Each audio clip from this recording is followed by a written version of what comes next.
প্রথমে 5 ফোড়ন আর জিরা দিলাম, দেওয়ার পরে চিচিঙ্গাগুলো ছেড়ে দিলাম। চিচিঙ্গা দেওয়ার পরে হালকা নাড়াচাড়া করলাম যেন 5 ফোড়ন মশলাগুলো না পুড়ে যায়। তারপরে সবগুলো চিচিঙ্গা ঢেলে দিলাম কড়াইয়ের মধ্যে।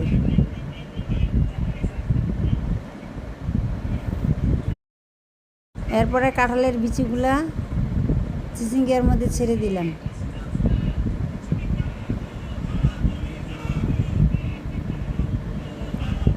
তারপরে হালকা নাড়াচাড়া করতেছি,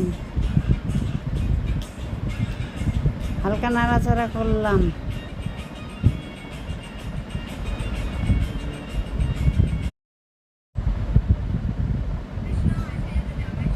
নাড়াচাড়া করার পরে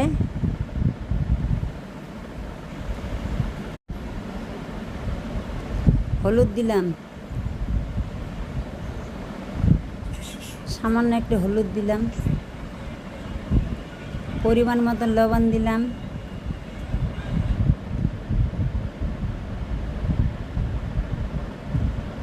একসাথে সবগুলো মিলে এখন নাড়াচাড়া করতেছে।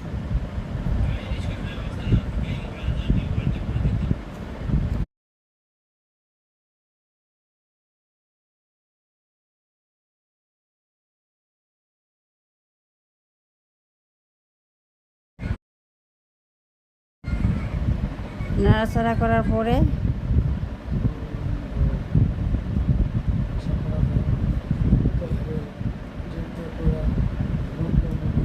এরপরে ঢাকিয়ে দিব,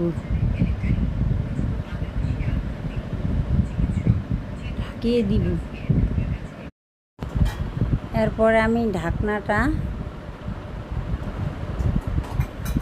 তুলব, তোলার পরে হালকা নাড়াচাড়া করব। ভাজিটা সম্পূর্ণ হয়ে গেছে, এবার আমি নামাবো।